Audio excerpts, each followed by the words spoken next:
নমস্কার, দেখছেন ক্যালকাটা নিউজ। দেখুন ঘড়ির কাঁটা ঠিক রাত 9টায়। নমস্কার, আমি শুরু করছি আজকে বিগ স্টোরি। আজকে সকালের ছবিটা প্রত্যেকে জানেন একটু হলো অন্যরকম। আপনাদের সকলের নজরে এসেছে মশাই, একদমই ঠিক ধরেছেন কি বলছি। কারণ দেখুন, একদিকে আজকে বিধানসভায় গত দুদিন ধরে যেভাবে শপথ চলছে, আজ দ্বিতীয় দফা শপথ গ্রহণ ছিল, কিন্তু একদিকে নবনির্বাচিত বিধায়করা যেরকম নজর কাড়লেন, প্রত্যেকে যারা নতুন দায়িত্ব পেয়েছেন, যারা দায়িত্বের ভার নিজের কাঁধে তুলে নিচ্ছেন একের পর এক নিজেদের কেন্দ্রে, যারা বলছেন যে এবার সব ভুলে আমরা কাজ করব, একসঙ্গে কাজ করব, দুর্নীতির বিরুদ্ধে বার্তা দেব, এই নিয়ে যেরকম একেবারে হাইলাইট তো চলছে। এই বাংলার মানুষ তাকিয়ে রয়েছে নতুন বিধানসভার শপথ, নতুন মন্ত্রিসভা গঠন হচ্ছে, একের পর এক রাজ্যের নতুন সরকারের নেতা মন্ত্রীরা কেমন কাজ করেন। এদিকে আজকে নজর কাড়ল, ফোকাস কেড়ে নিল আরও একজন, যাকে বাংলার মানুষ কোনোদিনই ভুলতে পারেন না। তিনি তো আর কেউ নন, তিনি বিদায়ী মুখ্যমন্ত্রী মমতা বন্দ্যোপাধ্যায়। তিনি কি করলেন বলুন তো আজকে, যে তিনি সকলের নজর কাড়লেন বই কি, মানে লাইম লাইটে এলেন এতদিন পর। আপনারা ভাবছেন যে কোনো বিশেষ কোনো কথা তিনি হয়তো আজ বলেছেন, বা তিনি এমন কোনো বিষয় হয়তো আজকে আবারও বিরোধী নেত্রী হিসেবে সেই অঙ্গীকার ফিরে আসার। না, এমন কিচ্ছু করেননি। বরং তিনি যা করলেন, হাইকোর্টে গেলেন, সুপ্রিম কোর্টে গিয়েছিলেন, এবার গেলেন সরাসরি ঠিক সকাল 10টায় মমতা বন্দ্যোপাধ্যায় হাইকোর্টে পা রাখলেন। আর 2026 সালে ফেব্রুয়ারি মাসে মনে আছে সুপ্রিম কোর্টে যে ছবিটা আমরা দেখেছিলাম, এবার সেই ছবিটার কিছুটা একই প্রতিবিম্ব হাইকোর্টে। পরনে চেনা সাদা শাড়ি, কিন্তু কাঁধে কালো কোট।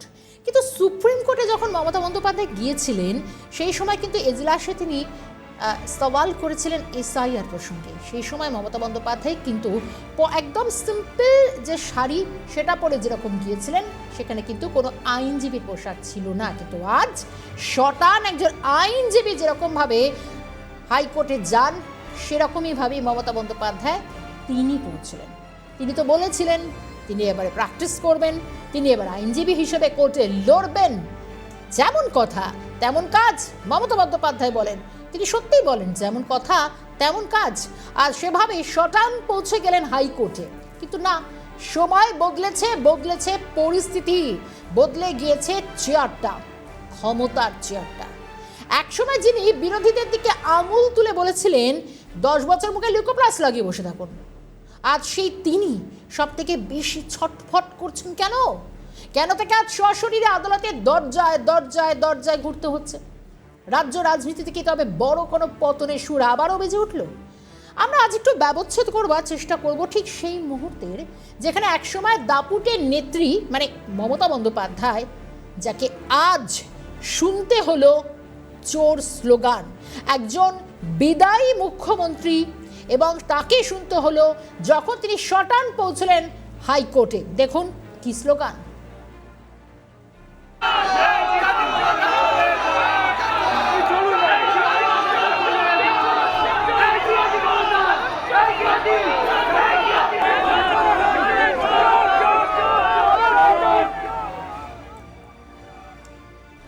দেখুন, শুরু করার আগে একটু আমাদের পিছনে ফিরে যেতে হবে। 2026 সালের 4 ফেব্রুয়ারি, মানে একটু ফিরে যান, 4 ফেব্রুয়ারিতে আসি, যে সময় কিন্তু ভোটটা তখনও হয়নি, অর্থাৎ এসআইআর আবহ ছিল। আর পশ্চিমবঙ্গের সেই সময় মুখ্যমন্ত্রী মমতা বন্দ্যোপাধ্যায় রাজ্যে ভোটার তালিকা সংশোধন বা নিবিড় সংশোধন নিয়ে, মানে স্পেশাল ইন্টেন্সিভ রিভিশন এসআইআর সংক্রান্ত বিষয় নির্বাচন কমিশনকে তুমুল একদিকে তুলোধনা করছেন। সেই কমিশনের ভূমিকার প্রতিবাদে শটান চলে গিয়েছিলেন সুপ্রিম কোর্টে। তিনি কারোর তোয়াক্কা সেদিন করেননি। তিনি বলেছিলেন, মমতা বন্দ্যোপাধ্যায় বলেছিলেন সুপ্রিম কোর্টে তিনি সশরীরে হাজির হবেন, এবং সওয়াল করেছিলেন। দেশের তাবর আইনজীবীদের সঙ্গে মমতা বন্দ্যোপাধ্যায় এক ফ্রেমে ছিলেন, এবং সেই যে লাইভ স্ট্রিমিং, সেই সময়টার কিন্তু বাংলার প্রতিটা একটু ভুল বললাম, মাফ করবেন, গোটা দেশের মানুষ প্রত্যক্ষ করেছিলেন। দেখুন, সেই সময় লড়াইটা একটু অন্যরকম ছিল নাকি, কারণ তিনি বলেছিলেন রাজ্যের মানুষের অধিকার রক্ষা, ভোটের আগে ভোটার তালিকা থেকে যে নাম বাদ যাওয়ার অভিযোগে তিনি এই পদক্ষেপ নিয়েছিলেন। 2026 সালের মার্চের বিধানসভা নির্বাচনের আগে ভোটার তালিকা সংশোধনের প্রক্রিয়া নিয়ে তিনি তীব্র অসন্তোষ প্রকাশ করেছিলেন। তারপর তিনি শীর্ষ আদালতে যান। তারপর মমতা বন্দ্যোপাধ্যায় কি বলেছিলেন, যেটুকু নাম বাদ গিয়েছে বা যেটুকু নাম তোলা গিয়েছে তার সেই সওয়াল পর্বের জন্য যদিও পরপর তিনি সওয়াল পর্বে ছিলেন। প্রথম দিন ছিলেন শটান, তার শরীরে উপস্থিতি, তার সওয়াল পর্ব, একের পর এক দেশের তাবর আইনজীবীদেরকেও তিনি কিন্তু চমকে দিয়েছিলেন, কোনো সন্দেহের জায়গা এখানে নেই। এরপর তিনি ভার্চুয়ালি থেকেছেন সেই যে শুনানি পর্বে। দেশের প্রধান বিচারপতিদের সামনে দাঁড়িয়ে মমতা বন্দ্যোপাধ্যায়ের সওয়াল নজর কেড়েছিল বটে। কিন্তু আজ কি হলো? এদিকে প্রধান বিচারপতি সূর্যকান্তের বেঞ্চে তিনি ব্যক্তিগতভাবে সেই সময় আবেদন করেন। আর স্বাধীন ভারতের ইতিহাসে যেটা বলছিলাম, সেই সময় প্রথম কোনো ক্ষমতাসীন মুখ্যমন্ত্রী হিসেবে তিনি কিন্তু নিজের মামলা লড়েছিলেন, যা এর আগে দেখা যায়নি। মমতা বন্দ্যোপাধ্যায় অভিযোগ করেন যে সাধারণ নাগরিকের হয়রানি করা হচ্ছে, ভোটার তালিকা থেকে নাম বাদ যাওয়া হচ্ছে। মানে গত নভেম্বর ডিসেম্বর থেকে এসআইআর নিয়ে যত ঘটনা ঘটেছে ভোট পর্ব মেটার ক্ষেত্রে, এসআইআর নিয়ে একটা দিনও অন্তত বাংলার মানুষ অন্তত চোখ খুলতে না খুলতে সকালে দেখেনি যে এসআইআর নিয়ে কোনো প্রবলেম হচ্ছে, এসআইআর নিয়ে কোনো অভিযোগ হচ্ছে। আর ঘুমোতে যাওয়ার আগের নিউজটাও হেডলাইন্সে মানুষ এটাই দেখে গেছে, এসআইআর নিয়ে কোনো অভিযোগ অন্তত নেত্রী মমতা বন্দ্যোপাধ্যায় করেননি, এমন দিন একটাও যায়নি। এদিকে কমিশনকে 6টি চিঠি দিয়েছেন, পত্রবাণে জর্জরিত করেছেন মমতা বন্দ্যোপাধ্যায় কমিশনকে। কোনো উত্তর তিনি পাননি। বাংলার ন্যায় বিচার পাওয়া যাচ্ছে না, এ নিয়ে একাধিকবার সরব করেছেন, নির্বাচন কমিশনের দ্বারস্থ হয়েছেন, তৃণমূলের প্রতিনিধি দল পাঠিয়েছেন। কখনো কখনো তো সেই অভিযোগও এসছে, মমতা বন্দ্যোপাধ্যায়ের যে প্রতিনিধি দল গিয়েছিল কমিশন, জাতীয় নির্বাচন কমিশনার জ্ঞানেশ কুমারকে কখনো কখনো ভ্যানিশ কুমার বলে একাধিকবার সম্বোধন করেছেন, তাতেও কিছুই হয়নি। একাধিকবার তাদেরকে হেনস্থা করা হয়েছে বলে মমতা বন্দ্যোপাধ্যায় পাঠানো প্রতিনিধি দল তারা অভিযোগ করেছে নির্বাচন কমিশন থেকে বেরিয়ে আসার পর। কি হলো তাতে? 2026 সালে বিধানসভা নির্বাচনের আগে রাজনৈতিকগতভাবে প্রত্যেকটা ঘটনা অত্যন্ত তাৎপর্যপূর্ণ ছিল, যা ভোটার তালিকা সংশোধন প্রক্রিয়ার স্বচ্ছতা নিয়ে প্রশ্ন উঠেছিল। প্রধান বিচারপতি সূর্যকান্ত মন্তব্য করেছিলেন যে কোনো নির্দোষ নাগরিক যেন ভোটাধিকার থেকে বঞ্চিত না হন। সুপ্রিম কোর্টে হস্তক্ষেপে নির্বাচন কমিশন 19টি আপিলেট ট্রাইব্যুনাল গঠন করেছিল, যেখানে বাদ পড়া ভোটাররা আপিল করার সুযোগ পান। 16 এপ্রিল 2026-এ সুপ্রিম কোর্ট রায় দেয় যাদের নাম ট্রাইব্যুনালের মাধ্যমে গ্রহণ করা হবে তাদের জন্য একটি সাপ্লিমেন্টারি লিস্ট প্রকাশ করতে হবে, যাতে বিধানসভা ভোটে অংশ নিতে তারা পারেন। এই ঠিক 3 মাস পর, 3 মাস 10 দিন পর, আজ 2026-এর 14ই মে। কি হলো? এই 14ই মেটাও কিন্তু লেখা থাকবে, রাজ্যে নতুন সরকার গঠন হয়েছে। এবার হাইকোর্টে এলেন তৃণমূল নেত্রী বা বলা যায় তৃণমূল সুপ্রিমো। এই 3 মাসে কিন্তু গঙ্গা দিয়ে অনেক জল গড়িয়েছে, একবারে পালা বদল হয়ে গেল। বিধানসভা ভোটে বিপুল জনাদেশ পেয়ে ক্ষমতাসীন হলো, ক্ষমতার অলিন্দে থেকে সরিয়ে যেতে হয় তৃণমূলকে, আর ক্ষমতাসীন হলো বিজেপি সরকার। আর সরকার গঠনের পর শুরু হয়েছে নয়া অ্যাকশন মোড। বেআইনি নির্মাণ আর অবৈধ জবরদখল উচ্ছেদে নেমেছে বুলডোজার। আর এই বুলডোজার আটকাতেই এবার ময়দানে মমতা বন্দ্যোপাধ্যায়। জনস্বার্থ মামলা দায়ের হয়েছে কলকাতা হাইকোর্টে। এজলাসে তিল ধারণের জায়গা নেই। একদিকে আইনজীবী শীর্ষেন্দ্র বন্দ্যোপাধ্যায়, পাশে দুঁদে আইনজীবী ও নেতা তৃণমূল নেতা কল্যাণ বন্দ্যোপাধ্যায়, আর ঠিক তাদের পাশে মামলার এক গুচ্ছ কাগজ হাতে দাঁড়িয়ে রয়েছেন খোদ মমতা বন্দ্যোপাধ্যায়। অভিযোগটা কি? অভিযোগটা হলো রাজ্য জুড়ে হিংসা হচ্ছে, বুলডোজার দিয়ে গরিবের রুটি রুজি কেড়ে নেওয়া হচ্ছে, বাড়ি ঘর গুড়িয়ে দেওয়া হচ্ছে, আর পুলিশ নাকি ঠুটো জগন্নাথ হয়ে বসে রয়েছে। শুনে তো হাসি পাচ্ছে না? কোথায় কোথায় হিংসা? যে নেত্রীর আমলে পুলিশি নিষ্ক্রিয়তা হাজার হাজার, বললে একটু কম বলা যায়, গুণে আমি পরে বলবো, হাজার হাজার মামলা হয়েছে, আজ সেই পুলিশের বিরুদ্ধেই নাকি নালিশ করতে গেলেন আদালতের দ্বারস্থ হলেন মমতা বন্দ্যোপাধ্যায়। হিংসা হচ্ছে রাজ্য জুড়ে, পুলিশ কিচ্ছু করছে না। এতদিন কি হচ্ছিল? এই হলো অভিযোগের সারমর্ম। সত্যি কথা বলতে কি, সত্যি হাসি, আমার মনে হয় টিভির ওপরে আপনিও হাসছেন। 2021-এর ভোট পরবর্তী হিংসার কথাটা মনে আছে? এই হিংসায় বাংলার নাক কাটা গিয়েছিল গোটা দেশে। অভিযুক্ত ছিল এই শাসক দল, যারা এখন বিদায় নিয়েছে। আর আজ সেই শাসক যখন বিরোধী হলো, মানে তারা পাত্তারি গোটালো, তখন তাদের মনে হলো যে খুব হিংসা হচ্ছে, খুব হিংসা হচ্ছে। 2021-এ ছাপিয়ে গেল। কল্যাণ বন্দ্যোপাধ্যায় তৃণমূলের নেতা, দুঁদে আইনজীবী, তার একাধিক মন্তব্য নিয়েও তার কিন্তু বারবার বিতর্কের সামনে চলে আসেন। কিন্তু কল্যাণকে বদলায় কে? কল্যাণ বন্দ্যোপাধ্যায়ের বক্তব্য শুনেন। আমরা মামলা করে বেরিয়ে আসার পর আপনাদের দেশের সামনে আমরা দেখেছি কিভাবে বিজেপির লয়াররা মমতা বন্দ্যোপাধ্যায়কে হেকেল করেছে, এবং আমার পক্ষেও আজকে বেরিয়ে আসা খুব অসুবিধা হয়েছে।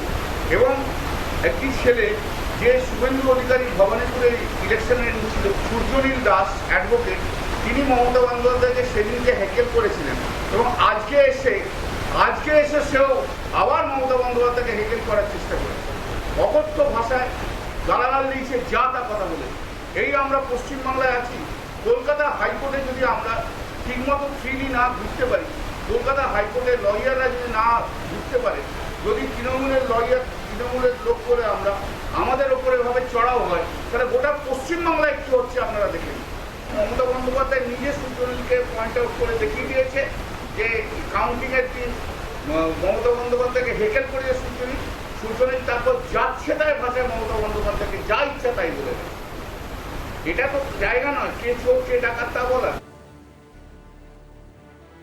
আচ্ছা, আমি পরের লাইনগুলো বলবো, কিন্তু একটু কল্যাণ বন্দ্যোপাধ্যায়ের এই বক্তব্যটা শুনে একটা লাইন খুব মনে পড়ছে। কি বলছেন, মানে কে বলছেন বুঝতে পারছেন? এই নাকি বাংলায় এত হিংসা হচ্ছে, কল্যাণ বন্দ্যোপাধ্যায় বলছে। এই যে 5টা বছর 15টা বছর ধরে যে সরকারটা ক্ষমতায় ছিল, তাদের বিরুদ্ধে ওটা অভিযোগগুলো নিয়ে কটা কথা বলেছিলেন কল্যাণ বন্দ্যোপাধ্যায়। মানে তখন তার চোখে কি ছিল? চশমা তো পরে থাকেন, তখন কি দিয়ে দেখতেন? এবং এই যে বিষয়গুলো রয়েছে, এগুলো কি বাংলার মানুষ তখন দেখতো না? ঘরে ঘরে কান্না, অভিজিৎ সরকারের কথা মনে পড়ে না? 2021 সালে সেই অভিজিৎ সরকার যেভাবে তাকে ভোট পরবর্তী হিংসার বা সন্ত্রাসের বলি হতে চলেছে, দিনের পর দিন তার ভাই তার মা আদালতের দ্বারস্থ হয়েছে। দিনের পর দিন বিশ্বজিৎ সরকার জানিয়েছেন তাদের যেভাবে হামলা করা হয়েছে, তার চেয়ে বড় কথা তাদের প্রতিনিয়ত তাদেরকে বন্দুকের নলের হুমকি সহ্য করে আজও বেঁচে থাকতে হচ্ছে। আজ অভিজিৎ সরকার থাকলে কি বলতেন আমি জানি না, কিন্তু সত্যি এই 2021 সালে বিধানসভার ভোট পরবর্তী হিংসার কথা সত্যি কি বাংলা ভুলে গেছে, বাংলার মানুষ ভুলে গেছে? সেই সময় বাংলার নাম সারা দেশে কলঙ্কিত হয়নি। আজ যখন এই একই শাসক দল বিরোধী আসনে বসে হিংসার দোহাই দিচ্ছে না, তখন সাধারণ মানুষ আয়না দেখাচ্ছে। দেখুন, আয়নাটা বড্ড সত্যি কথা বলে, কারণ আপনি যা দেখাবেন সেটা রিফ্লেকশন আসবে, এটারই নাম প্রতিবিম্ব। আপনাদের কয়েকটা তথ্যের কথা বলি, একটু কিছু তথ্যের মুখোমুখি হওয়া যাক। আনকনফ্লিক্ট লোকেশন অ্যান্ড ইভেন্ট ডেটা থেকে আমরা যে খবরগুলো পাচ্ছি বা যে তথ্যগুলো আমরা একটু পাওয়ার চেষ্টা করেছি, 2020 থেকে আজ পর্যন্ত ভারতে নির্বাচন সংক্রান্ত মোট সহিংসতার 35%, 2593টির মধ্যে 904টি শুধুমাত্র এই পশ্চিমবঙ্গে ঘটেছে। নির্বাচন সংক্রান্ত প্রাণহানির 51%, মানে 329 জনের মধ্যে 168 জন এই বাংলায়। 2021 সালে আসি হিংসার ঘটনা ছিল 300টি, মৃত্যু হয়েছিল 58 জনের। বিপরীতে 2024 সালে যেখানে অন্ধ্রপ্রদেশের হিসেব বলি, সেখানে হিংসা হয়েছে 89টি, মৃত্যু হয়েছে 3 জনের। যা নিতান্তই হিসেবটা বুঝতেই পারছেন। এবার বলি অভিযুক্ত কারা। রিপোর্টে স্পষ্ট উল্লেখ রয়েছে 2020 সাল থেকে বাংলায় ঘটে যাওয়া হিংসার 77টি ঘটনার মূল অভিযুক্ত এই তৃণমূল কংগ্রেস। তারপর ছিল ভারতীয় জনতা পার্টি, অভিযোগ তাদের বিরুদ্ধেও ছিল। তাদের তরফে 25টি হিংসার ঘটনা ঘটানো হয়েছিল। সম্পত্তি ধ্বংসের মতো অহিংস ঘটনাগুলো যোগ করলেও তৃণমূল কংগ্রেসের ভূমিকা তো আরও সক্রিয় ছিল। মমতা বন্দ্যোপাধ্যায় আজ যে মানবাধিকারের কথা বলছেন, সেই মানবাধিকার যখন 2021-এ ভুলুণ্ঠিত হয়, তিনি কোথায় ছিলেন মাননীয়া? আজ কল্যাণবাবুরা অনেক বড় বড় কথা বলছেন, যদি কল্যাণ বন্দ্যোপাধ্যায় বড় বড় কথাই বলেন, বড় আইনজীবী বড় বড় কথা বলেন বই কি, কিন্তু রেকর্ড তো মিথ্যে কথা বলে না। আপনাদের জমানায় সম্পত্তির বিনাশ আর রাজনৈতিক প্রতিহিংসা যে পর্যায়ে পৌঁছেছিল, আজ কি তারই কর্মফল ভোগ করছেন? এটা তো একটা বক্তব্য আসছেই। একবার শোনাবো শুভেন্দু অধিকারী বা শ্রমিক ভট্টাচার্যরা তারা কি বলছেন, অর্থাৎ কোথাও কৃতকর্মের ফল নয় তো। শুনুন। মানুষের পায়ে কামড়ায়, মানুষ কখনো কুকুরের পায়ে কামড়ায় না। আমি বলবো হাতে আইন কেউ নেবেন না। আগামী বিজেপি সরকার ভারতীয় ন্যায় সংহিতা অনুযায়ী, বিএনএস অনুযায়ী প্রত্যেকটা মামলাকে রিওপেন করবে, যে সব আইনি পথে হবে। ওরা যা করেছে আপনারা করবেন না। মমতা বন্দ্যোপাধ্যায় শাক দিয়ে মাছ ঢাকতে চাইছেন, কিন্তু মাছটা যদি ঢেকেও ফেলেন, শাকটাকে ঢাকবেন কি দিয়ে? 2021 সালে 2রা মে ঠিক তার পরে 27 দিনে 56 জন বিজেপি কর্মী খুন, 27 জন বিজেপির মহিলা কর্মী প্রকাশ্যে ক্যামেরার সামনে বলছেন যে আমরা তৃণমূলের দ্বারা গণধর্ষিতা, জেসিপি দিয়ে বাড়ি ভাঙা, অবর্ণনীয় অত্যাচার। সেদিন মুখ্যমন্ত্রী ছিলেন মমতা বন্দ্যোপাধ্যায়। কোথায় ছিল কোর্ট? কারণ তখন পশ্চিমবঙ্গে শাসকের আইন ছিল, আর আজকে আইনের শাসন প্রতিষ্ঠা হয়েছে। রাজ্যের প্রাক্তন মুখ্যমন্ত্রী, একজন মহিলা মুখ্যমন্ত্রী, তাকে দেখলে মানুষ রাস্তায় চোর চোর করে স্লোগান দেবে। এই কাজ বিজেপি করে না, এই পরিস্থিতিও বিজেপি তৈরি করেন। এই পরিস্থিতি যে তৈরি হয়ে থাকে তার জন্য দায়ী তৃণমূল কংগ্রেস। কৃতকর্মের ফল তো সবসময় পিছু ছাড়ে না। তবে এ ধরনের ঘটনা যদি না হয়, সুস্থ স্বাভাবিক সমাজ সেটাই চায়। কিন্তু যে কাজ তারা করে এসছে তৃণমূল কংগ্রেস, তো কিছুটা নিউটনের তৃতীয় গতিসূত্র বা তৃতীয় সূত্রের কথা আমরা বলতে পারি না, এটাই জীবন বাস্তব। শুভেন্দু অধিকারী ঠিক একই জায়গাতেই আঘাত করেছেন। মমতা বন্দ্যোপাধ্যায় তিনি বলছেন তিনি নাকি মানুষের কথা বলতে এসেছেন, কিন্তু কোন মানুষ? যারা আপনাকে ব্যালট বক্সে রিজেক্ট করেছেন। পুলিশ মন্ত্রী থাকাকালীন পুলিশের যে দলদাস, যে মানসিকতা আপনি তৈরি করেছিলেন, আজ সেই পুলিশই আপনার কথা শুনছে না। আর এটা দেখে কি খুব গায়ে লাগছে, মানে ভালো লাগছে না। কেন? একসময় তো আপনি এই পুলিশের ভূয়সী প্রশংসা করেছিলেন, আমার পুলিশ খুব ভালো কাজ করে, মনে আছে? আর আজ বিরোধী চেয়ারে বসতে পুলিশ হয়ে গেল চক্ষুশূল। একসময় পুলিশ মন্ত্রী হয়ে আজ যা করছেন, সেই পুলিশের বিরুদ্ধে আপনি অভিযোগ নিয়ে এলেন কলকাতা হাইকোর্টে, তাহলে সে বক্তব্য শোনাতেই হয়। শুনুন। আমি অনেক সিনিয়র পুলিশ অফিসার, জুনিয়র, আমি তারতম্য করি না। এ টু জেড যারা এখানে উপস্থিত আছেন তাদের সকলকে বলবো, আপনাদের ছাড়া জগৎ চলে না। আর আপনাদের ছাড়া একটা দুটো ভুল হয়ে গেলে সমালোচনা শুনতে হয় ঠিকই, কিন্তু এটাও মনে রাখুন তো, পুলিশের বন্ধুরা তাদের পরিবার পরিজন ভুলে ওরা সময় দিতে পারে না বাড়িতে। দুর্ভোগটার টোটালটাই ওদের বহন করতে হয়, কিন্তু তা সত্ত্বেও কারো কোনো অভিযোগ কিন্তু নেই। তাদের সবচেয়ে প্রধান দায়িত্ব, তারা দেশমাতৃকার জন্য, রাজ্যের জন্য তারা নিবেদিত প্রাণ। পুলিশের বিরুদ্ধে অভিযোগ করেছেন এই মমতা বন্দ্যোপাধ্যায়। দেখুন, এদিকে হাইকোর্টে আজকে মমতা বন্দ্যোপাধ্যায় যখন গেলেন, পশ্চিমবঙ্গ বার কাউন্সিলকে চিঠি দিল ইন্ডিয়ান বার কাউন্সিল। এদিকে হাইকোর্টে মমতা বন্দ্যোপাধ্যায় যাওয়া নিয়ে পশ্চিমবঙ্গ বার কাউন্সিলকে চিঠি দিল ইন্ডিয়ান বার কাউন্সিল। কেন? চিঠিতে আইনজীবী হিসেবে মমতা বন্দ্যোপাধ্যায়ের অন্তর্ভুক্তিকরণ নিয়ে একাধিক প্রশ্ন লেখা হয়েছে। কেন লেখা থাকবে না? মমতা বন্দ্যোপাধ্যায় আইনজীবী হিসেবে গেছেন, কিন্তু সেখানে কি উল্লেখ থাকছে? উল্লেখ রয়েছে যে বার কাউন্সিলের একাধিক নিয়মাবলীর কথা। মমতা বন্দ্যোপাধ্যায় সমস্ত নিয়ম মেনেছেন কিনা তা নিয়ে 16 মের মধ্যে একাধিকবার তথ্য তলব করা হচ্ছে বার কাউন্সিল অফ ইন্ডিয়ার তরফে। চাওয়া হয়েছে আইনজীবী হিসেবে মমতা বন্দ্যোপাধ্যায় এনরোলমেন্ট নম্বর এবং তারিখ সেটা প্রত্যেকের থাকে।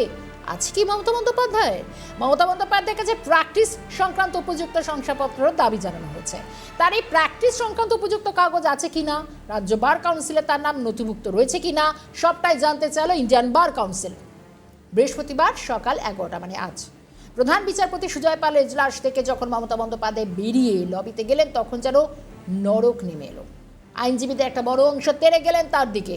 চারিদিকে কান ফাটানো আওয়াজ, চোর চোর চোর, সঙ্গে উঠছে আবার পাল্টা জয় শ্রীরাম ধ্বনি।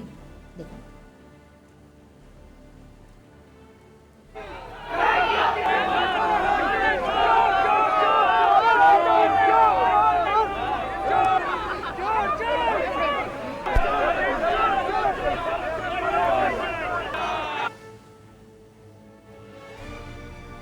মানুন না মানুন, আজ মমতা বন্দ্যোপাধ্যায়কে আবারও শুনতে হলো এই স্লোগানটা। দেখুন, তিনি একজন দীর্ঘদিনের বিরোধী নেত্রী ছিলেন, ক্ষমতায় এসেছিলেন দীর্ঘ আন্দোলন করে।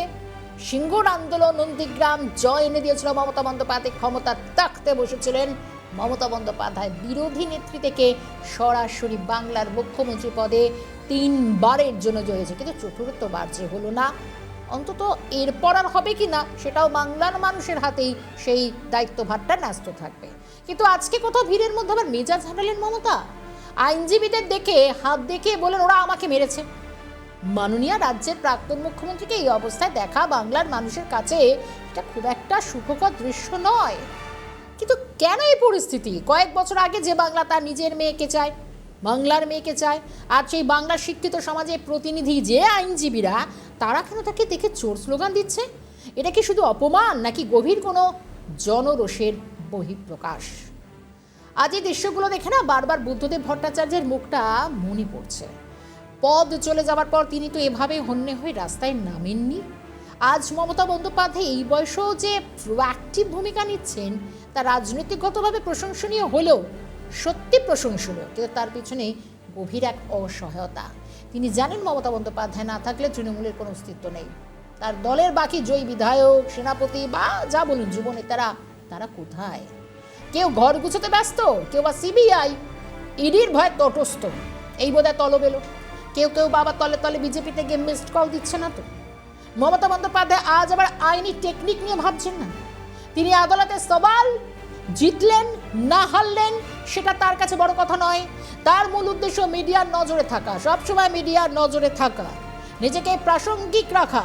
তিনি বোঝাতে চাইছেন তিনি একমাত্র এ বাংলার লড়াকু মুখ, লড়াকু নেত্রী। কিন্তু ম্যাডাম, রাজনীতিতে সিম্প্যাথি কার্ড সবসময় যে কাজ করে না, বিশেষ করে যখন দুর্নীতির অভিযোগ পাহাড় প্রমাণ।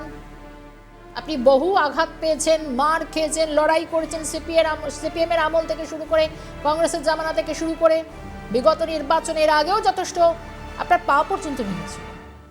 কিন্তু আপনার দলে এরপর মাথাতেও লেগেছিল, আপনি এসএসকেএমও গিয়েছিলেন ট্রিটমেন্ট করতে, সেখানেও অভিযোগ তুলেছিলেন। কিন্তু আপনার দলের সেকেন্ড ইন কমান্ড বা যাদের ওপর ভবিষ্যতের ভার দিচ্ছেন তারা রাজনৈতিকভাবে কতটা ফালতু, সেটা প্রমাণিত। তৃণমূল কংগ্রেসের দলটি মমতা বন্দ্যোপাধ্যায়কে দিয়ে শুরু হয়েছিল, কোনো অস্বীকারের জায়গা নেই। আর বর্তমান প্রেক্ষাপট বলছে হয়তো তাকে দিয়ে ইতিটা ঘটবে। ইতিহাসের পাতার স্থান নেওয়ার আগে এই শেষ লড়াই কি পারবেন জিততে, নাকি চোর স্লোগানই হয়ে থাকবে রাজনৈতিক জীবনের শেষ প্রাপ্তি? হয়তো সময় শেষ কথা নিশ্চয়ই বলবে। আপনারাও ভালো থাকবেন, সুস্থ থাকবেন। আজকের মতো বিগ স্টোরি শেষ করছি এই প্রশ্নটা দিয়ে, তার কারণ এই প্রশ্নের উত্তর খুঁজতে গেলে হয়তো আরও কয়েকটা দশক অপেক্ষা করতেই হবে। ততক্ষণ আরও গঙ্গা যমুনা দিয়ে কত না জল বয়ে যাবে রাজনীতির আঙিনায়। সঙ্গে থাকবেন, ভালো থাকবেন। শেষ করছি, এখানে ফিরে আসছি দ্রুত।